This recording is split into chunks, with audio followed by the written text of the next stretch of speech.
The grandfather clock in the marble foyer of their Upper East Side penthouse chimed 12:00 a.m. Each strike felt like a hammer against the suffocating silence of Mary's life. In the master wing, Min-Jun was likely still at his desk, nursing a glass of neat whiskey and reviewing shipping manifests, oblivious to the woman living under his roof, the daughter of the man who died so his own father could live. To him, she was a ghost, a debt paid in monthly allowances and cold glances. Mary didn't dress like a ghost tonight. She stepped out of her silk robe, revealing a fire-retardant racing suit that clung to her like a second skin. She gripped her helmet, the carbon fiber cool against her palms.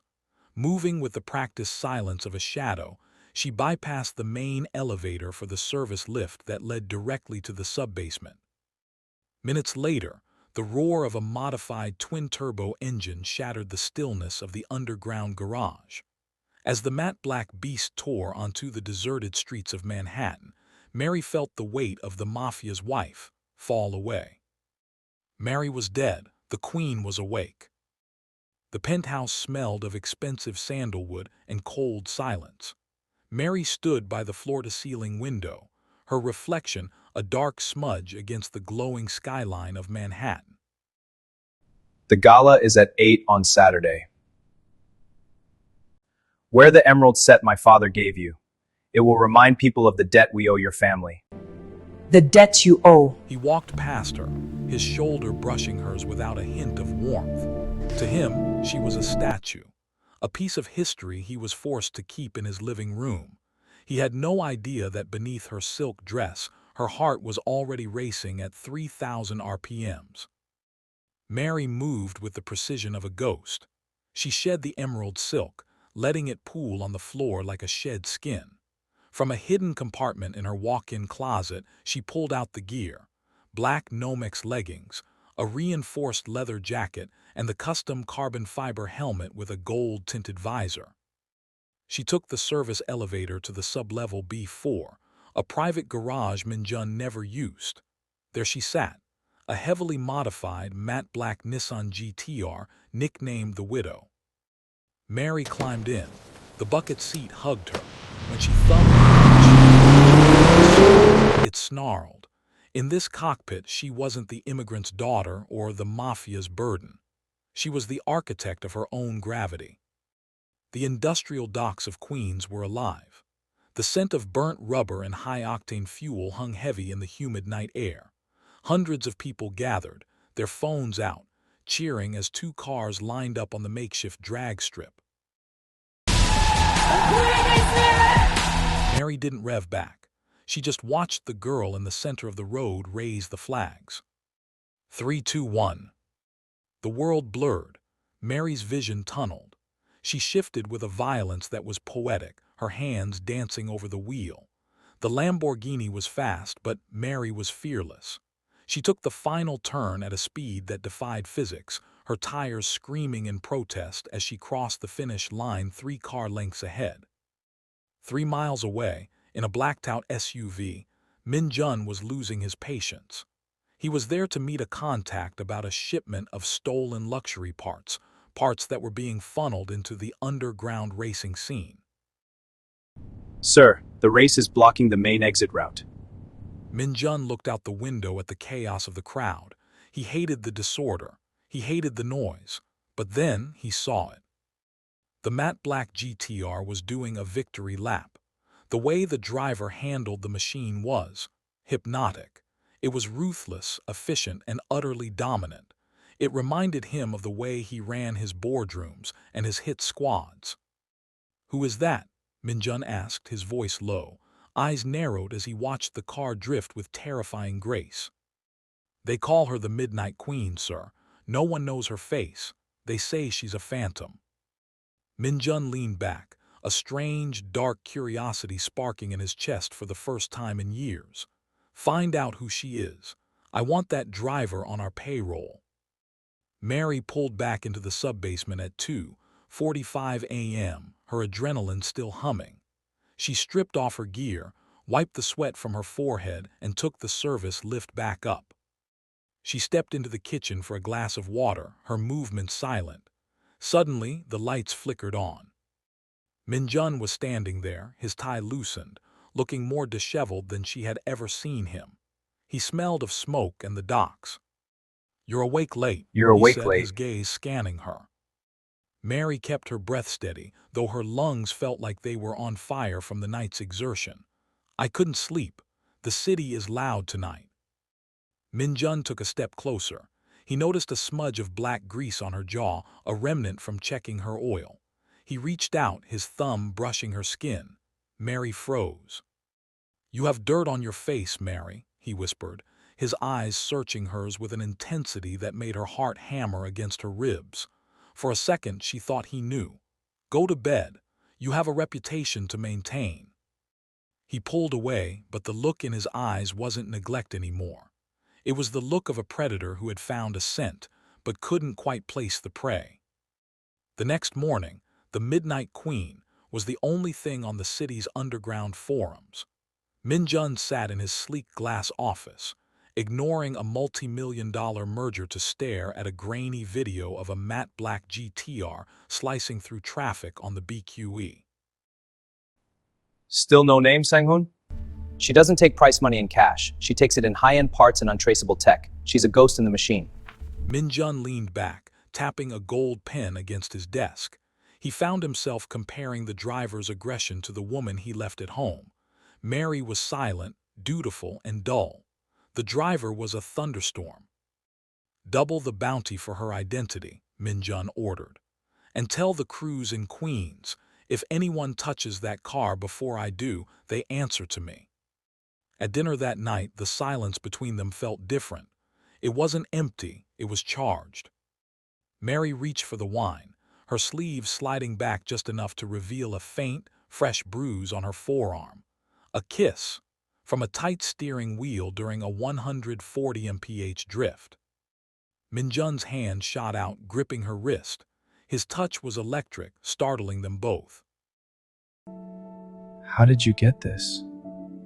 I tripped in the garden. I am clumsy, remember? That's why you don't take me to your important meetings. Min-Jun's thumb traced the bruise. It wasn't a clumsy person's bruise. It was a grip mark. His eyes darkened, a flash of possessive anger crossing his face. "Be more careful, Mary. You are my responsibility. If someone is hurting you, I will burn this city to find them." He didn't realize he was the one suffocating her. A week later, a black envelope appeared on Mary's windshield in the B4 garage. "The Apex Run, midnight, the winner takes the port."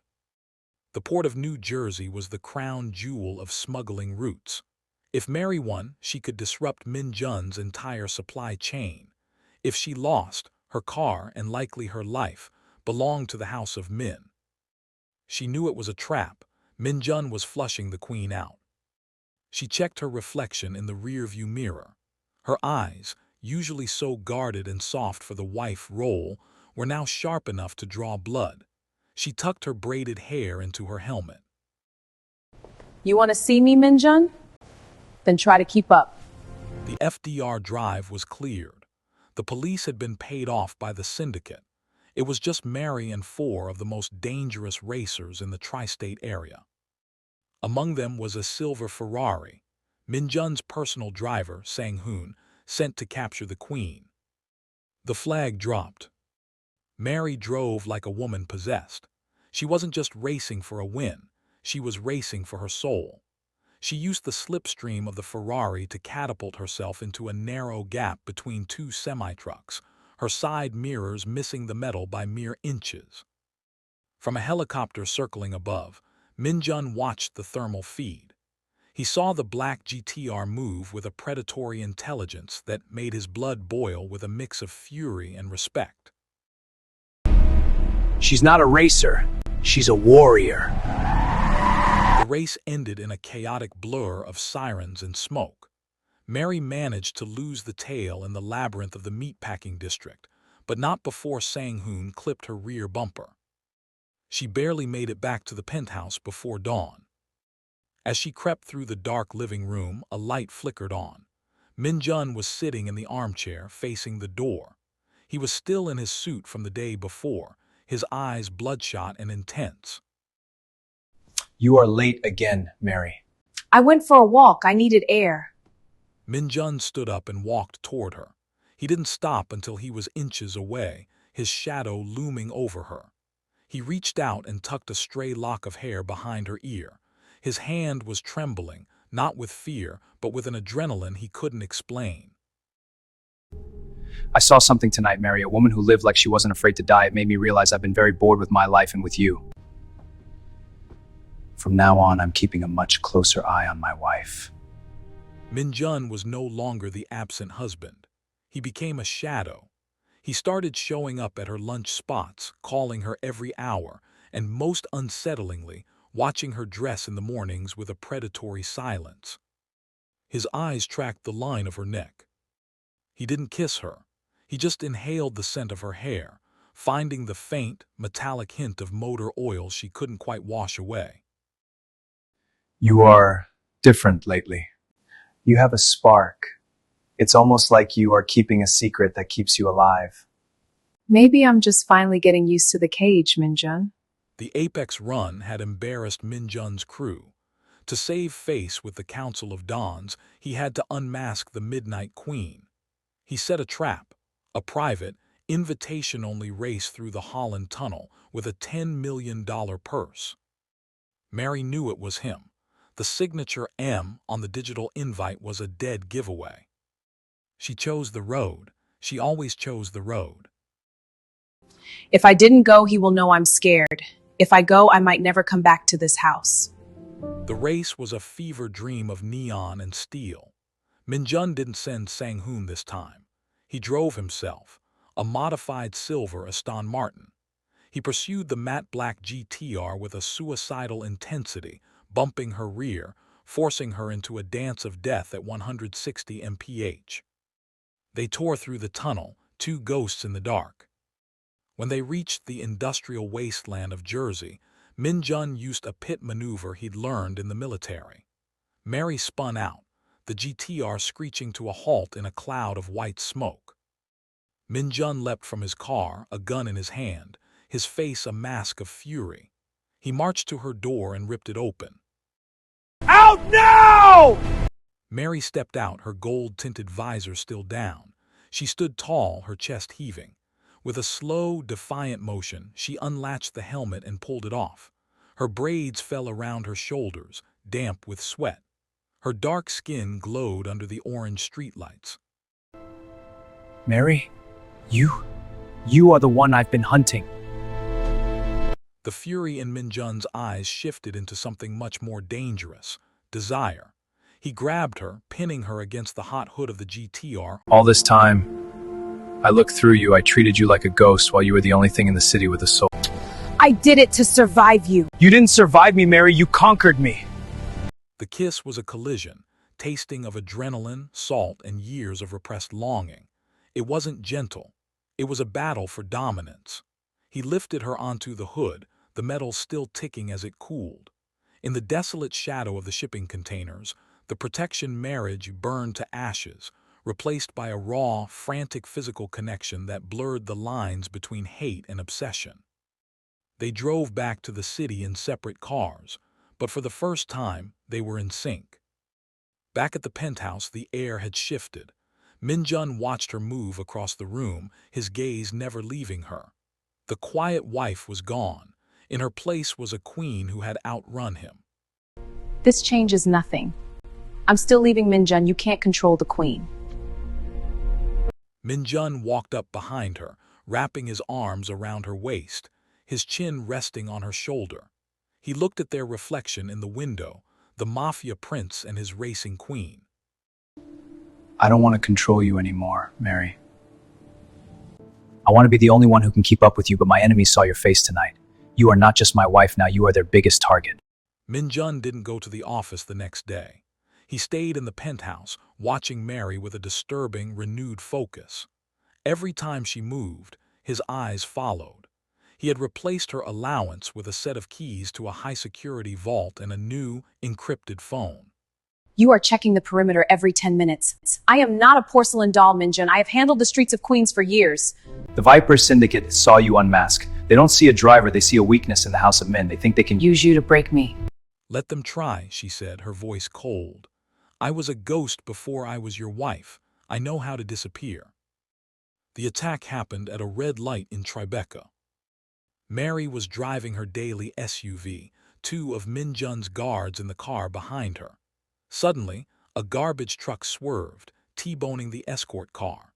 Two motorcycles tore toward Mary's window, riders pulling out submachine guns.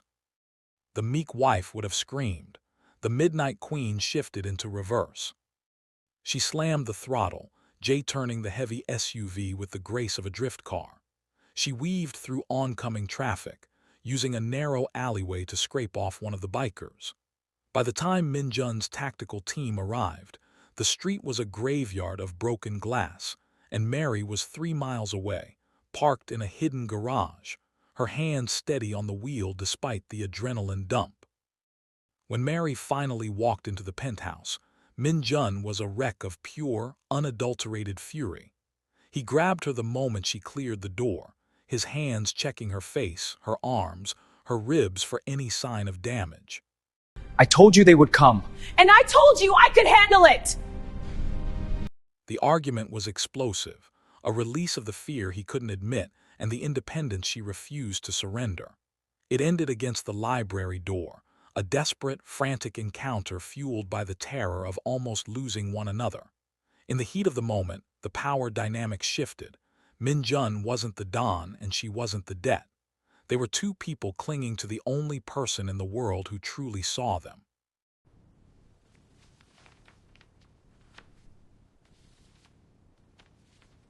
While Min-Jun slept, Mary went through his father's old files, the ones her own father had died protecting. She found a ledger she hadn't seen before. It wasn't just a debt of honor. Her father hadn't just been a bodyguard. He had been the architect of the Min family's original racing routes.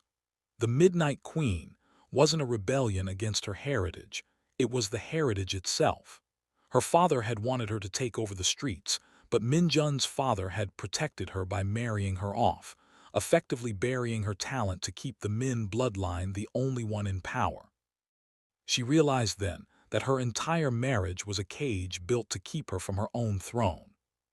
Mary was waiting for Min-Jun when he woke up, the ledger open on the bed. I didn't know until the night at the tunnel. Mary, my father told me you were a liability. He said your father's wild blood would ruin the family if it wasn't tamed. I am not a dog, Min-Jun. At the done being of a Dofster tonight, they think they are racing your best driver. They are wrong. She stood up, pulling her racing suit on. I'm going to win back the port, not for the House of Min, for me. Min-Jun stood, reaching for his holster. Then you aren't going alone. If you're the queen of the streets, then I'm the man who burns anyone who touches your crown.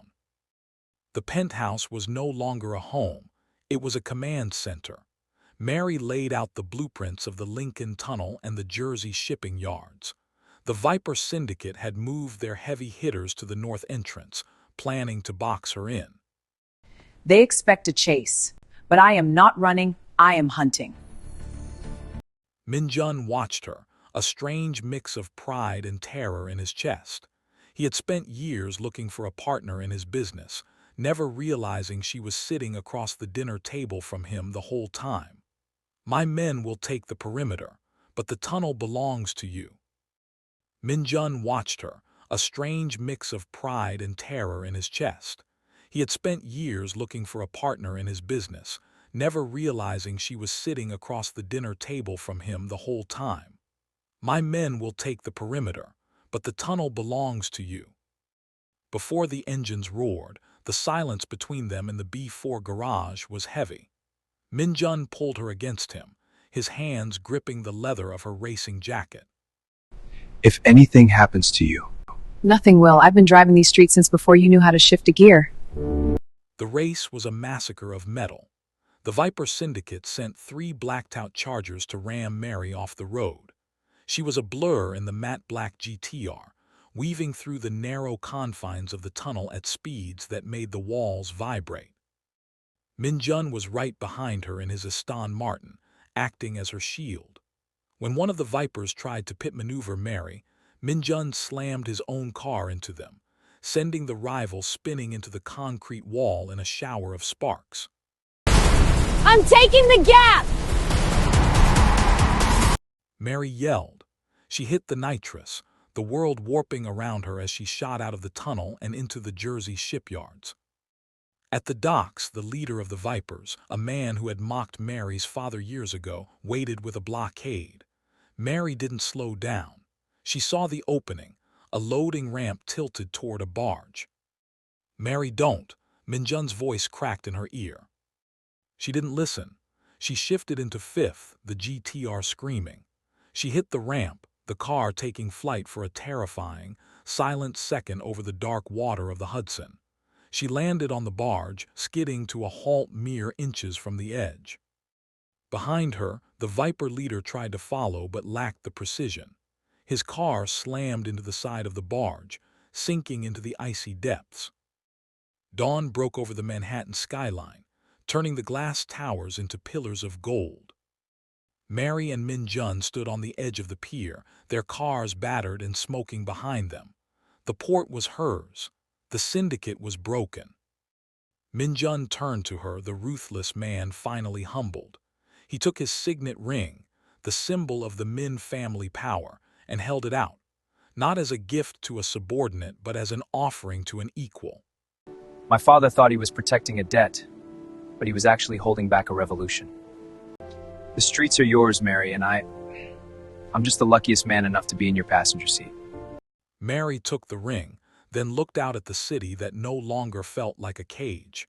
She wasn't the forgotten wife anymore. She was the Midnight Queen, and the city finally knew her name. "Start the engine, Min-Jun," she said with a smirk. "We have a lot of ground to cover." The engine's hum fades into the rising New York morning, but the fire is just beginning. Mary and Min-Jun are no longer bound by a debt of blood. They are bound by a crown of fire. In the shadows of the city that never sleeps, the Midnight Queen finally has her king, and the streets will never be the same. The invisible wife is dead. The legend has just begun. Did the Midnight Queen's victory give you a rush? Like this video if you think Mary made the right choice to stay. Subscribe and hit the notification bell so you don't miss our next intense story of power, betrayal, and high-speed obsession. Comment below, would you have forgiven Min-Jun, or should Mary have left him in the dust? Thanks for watching. See you at the finish line.